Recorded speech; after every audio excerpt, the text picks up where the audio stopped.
was identified as mentally retarded, put back from the 5th grade into the 4th grade, and stayed in that category until I got out of high school. I don't have any college training, but I met a high school teacher who one day changed my life. I was waiting on another student, and when he came in, he said to me, "Young man, go to the board and write what I'm about to tell you." And I said, I can't do that, sir. He said, "Why not?" I said, "I'm not one of your students." He said, "It doesn't matter. Follow my directions now." I said, "I can't do that, sir." He said, "Why not?" I said, "Because I'm educable mentally retarded." And he came from behind his desk and he looked at me. He said, "Don't ever say that again. Someone's opinion of you does not have to become your reality." And as he talked, my heart began to beat fast. Tears began to run down my eyes, and I was in the back just listening to him, because the speech he was giving, that speech was for me.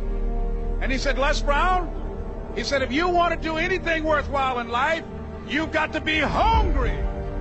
I told Mr. Washington I wanted to become a disc jockey. And so I started working to develop myself. He said, "I want you to practice every day being a disc jockey." I said, "But I don't have any job now." He said, "It doesn't matter." He said that it's better to be prepared for an opportunity and not have one than to have an opportunity and not be prepared. And as I was working to develop myself, I applied for a job as a disc jockey, WMBM on Miami Beach. I went to a guy named Milton Butterball. I said, "How you doing, Mr. Butterball? I'd like to get a job as a disc jockey." He looked at me, he said, "Do you have any broadcast background?" I said, "No, sir, I don't." "Do you have any journalism background?" I said, "No, sir, I don't." He said, "We don't have any jobs available." I said, "Yes, sir." I went back to Mr. Washington and I told him. He said, "Don't take it personally." He said, "Most people are so negative, they will have to say no 7 times before they say yes." He said, "Go back again."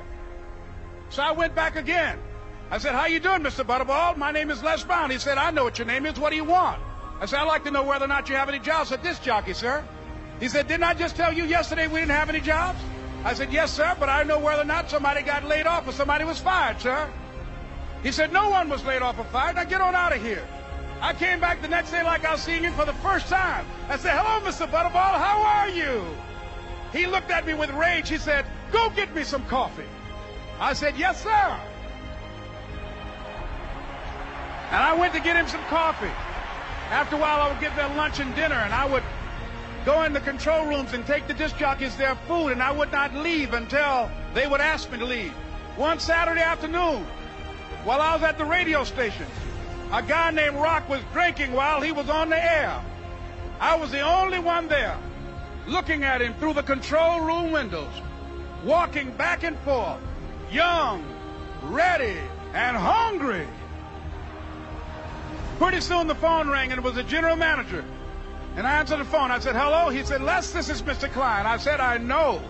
He said, "Rock can't finish his program." I said, "I know." He said, "Would you call one of the other DJs in?" I said, "Yes, sir." I hung the phone up. I said, "Now he must think I'm crazy." I called my mom and my girlfriend, Cassandra. I said, "Y'all turn up the radio and come out on the front porch. I'm about to come on the air." I waited for about 20 minutes, and I called him back. I said, "Mr. Klein, I can't find nobody." He said, "Young boy, do you know how to work the controls?" I said, "Yes, sir." He said, "Go in there and don't say nothing here." I said, "Yes, sir." I couldn't wait to get behind those controls. I put on an old Stevie Wonder record called Fingertips. I sat down behind that turntable. I said, "Look out, this is me, LB Triple P, Les Brown, your platter playing papa. There were none before me, and there will be none after me. Therefore, that makes me the one and only. Young and single and love to mingle, certified, bona fide, indubitably qualified to bring you satisfaction, a whole lot of action. Look out, baby, I'm your love man." I was hungry. I was hungry. You got to be hungry. Begin to know that you have greatness within you.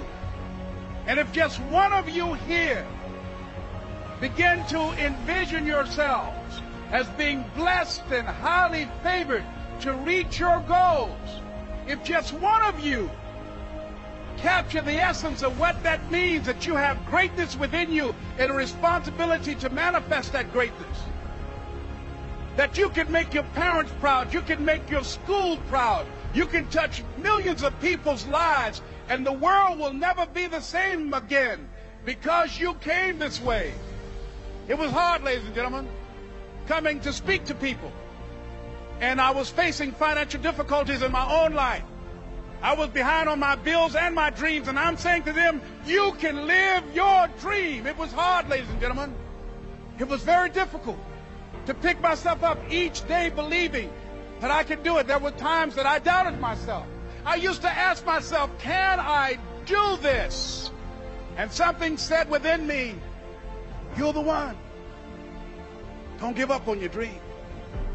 By continuing to push forward, by continuing to run toward my dream, that one day I would have my own talk show. It's a long shot, ladies and gentlemen, from Liberty City, an abandoned building on a floor, never knowing my mother or father. It's a long shot. Being here with you today in this dome in Atlanta, it's a long shot.